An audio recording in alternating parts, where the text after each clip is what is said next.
Hi everyone, hope everyone's doing well. I've come down to Quorn, hot Quorn, on a very hot day here in England. It's currently 32 degrees at 22.8 at night, which is pretty hot for England.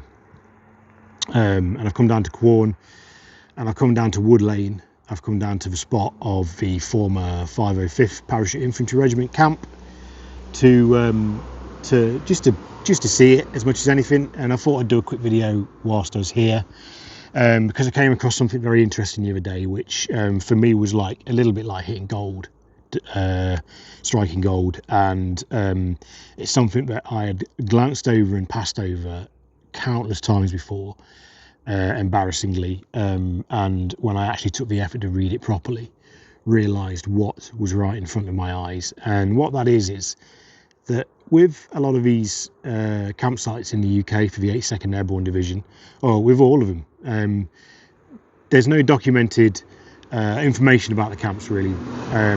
There's no maps for them or anything like that. There's no indication as to which company out of which street, all of that sort of thing, and which I've always found a little bit frustrating, because a lot of US Army units in particular during the war did use to document quite a lot of information that I guess to a lot of people would be quite menial, but to me is fascinating, or to a lot of historians would be fascinating. And about 2 or 3 weeks ago, I happened to be looking again through the field order for the 1st Battalion of the 505th Parachute Infantry Regiment. And obviously the field order for D-Day, and what the field orders are essentially is a pack of information regarding their objectives for the mission ahead, intelligence information on the disposition of German forces, terrain features, you name it, everything that they might need to prepare for the mission ahead. And at about the midway point of this document, there is a map, and I have disregarded it almost every time I've looked at it. And the reason is because I've always believed, without really reading too much into what's actually in that report, in that section, always believed it to have been a map of a section of one of the airfields where these guys flew from. In this case, it would have been RAF Spano in Northamptonshire, where the 1st Battalion flew from on D-Day. And I'd always assumed that what it was a map of some buildings on the airfield that had been basically given to the battalion for their use, preparing for D-Day, where they could prepare briefing gear, sand tables, all that side of things. It wasn't until a couple of weeks ago I actually read it properly, and it turned out it was a map of a section of Camp Quorn here in Leicestershire. And the reason it was in the report is because, before I go into that actually, but one of the things that's worth pointing out is that the camp here at Quorn was predominantly tented for the most part. But as with all tented camps, there did need to be some, in inverted commas, semi-permanent structures in place, in the form of things like Nissen huts, Quonset huts, if you want to call them that, other types of huts for facilities that needed to be in something that's not tented. And in the example that I could state here, you're talking about administrative offices, mess facilities. Obviously the men needed ablutions, in other words toilets, places to shave, places to freshen up, clean, wash, whatever they needed to do. And there was such a site here at Camp Quorn, and it's under what is now Northwich Close, so that site is basically gone, but it's under that area. And essentially that map in this field order is a map of, not all, but part of that hutted campsite here in Quorn.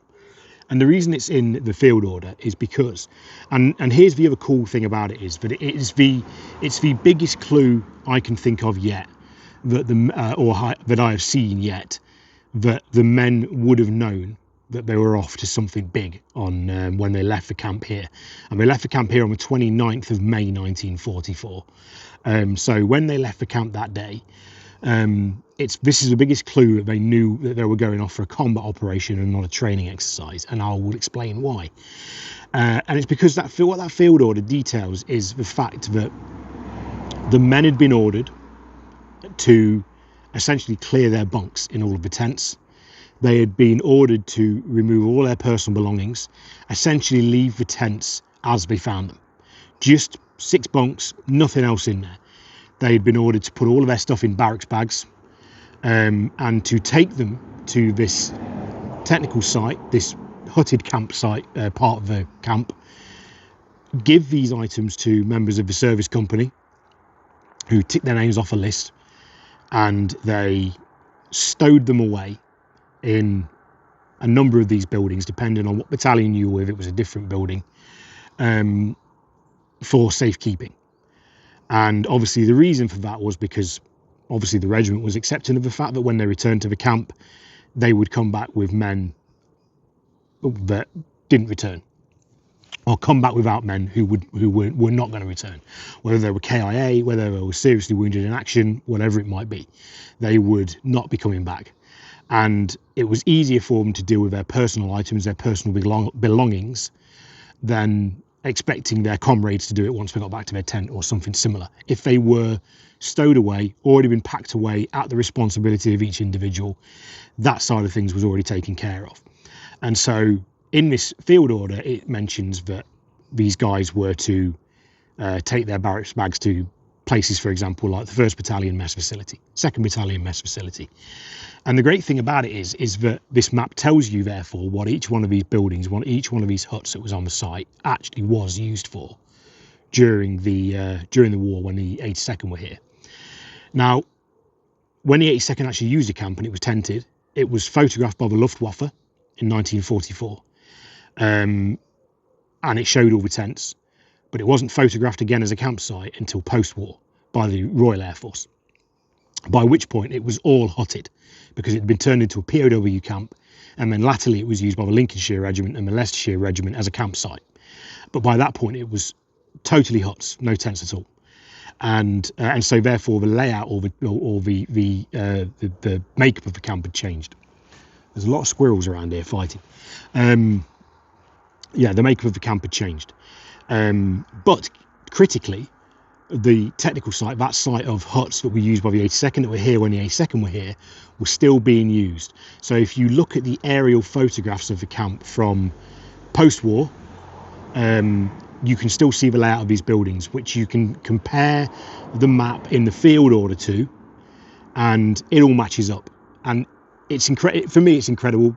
For many others, it would be incredible, because it is the first time I have seen anything that goes some way towards mapping out the layout of one of the 82nd campsites here in the UK. Now, here's the other thing. I mentioned briefly a few moments ago that it would have been a good, but it's the best indication that we've had to date that the men knew they were off to combat and not to another training exercise. And the reason is because I find it very difficult to believe that they would have been asked to pack all of their belongings away into a barracks bag and stow it away in a mess facility or in whatever use building it was for their battalion prior to every training exercise that they had in the UK. I can't imagine that they would have done that for every practice jump they had here in England before going off to Normandy. And so that would have rang true to, that would have rang as an obvious sign to most of them, from your buck privates all the way up to the top, that they were off to combat instead of another training exercise.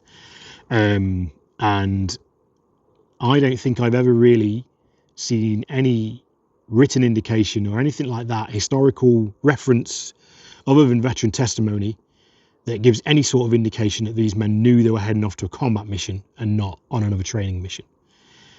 If anyone watching this video happens to have any evidence to the contrary, I'd love to see it. But for me, it's the first indication that these guys would, I think, quite clearly have been aware that they were heading off to combat on the 29th of May and not off for another jump over the English countryside, which I find pretty poignant that they would have known they would have known it was coming. So yeah, I just thought I'd tell you that story very quickly whilst I'm here at the camp. I will pause this video now and I will film what I can from where I am now. Just behind me here is a gateway which was added by the current owners of the site, which is, I can't remember the name, the company that owns the Mount Sorrel quarry, which is behind me. Now they own part of what was Camp Quorn. Obviously the village put up a bit of a fuss when they bought the site, because they were concerned that they would extend the quarry, and essentially whilst they are extending the quarry, they're not going to extend it over what was part of the campsite during the war, which means it will be saved, which is great news. But from where I am here, you can't really see a lot, but the road there where my car is, that's Wood Lane, and if you follow the road behind where I am, sorry, no, the other way, that away, you'll reach Northage Close, and that will bring you into what used to be the entrance to the camp. So I'll pause the video, I'll spin the camera around, and I'll get what I can, but it won't be a lot. But one day, hopefully, we'll get some access back onto the camp again, and I'll do another video.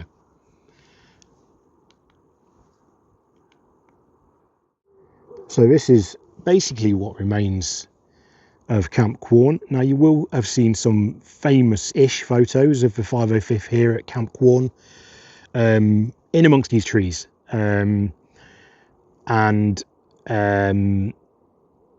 a lot of these trees would have been here during the war, and yes, a lot of there's quite a few photos of guys sort of mingling in amongst the trees. One very famous photo of Doc McAvoy, regimental surgeon, in amongst these trees here. You can't really see it, but Northage Close is essentially the other side of these trees. Those of you who are eagle-eyed might be able to see some fencing through the gaps in the trees down the very bottom there. That represents Northage Close. You can actually see the window of a house as well. I don't know if anyone can see that on the video. But again, that represents the area where the hutted site was, which I referenced in the earlier part of the video. But that's basically all I can show you, really. I could maybe spin around, show you the other side. Obviously this big stone wall, this part of the stone wall wasn't here, but this stone wall here was all the border of the campsite, Camp Quorn at the time. And I'll just pop the camera over the top of the wall. Beyond the trees there is the main open part where the campsite would have been, where all the tents would have been. Hundreds and hundreds of pyramid tents. And for those of you who know the 505th quite well, I'll walk out. There go the lads. And there's a couple of very famous photographs of guys from the 505th Parachute Infantry Regiment along this stone wall here, resting after a field exercise or after a long march.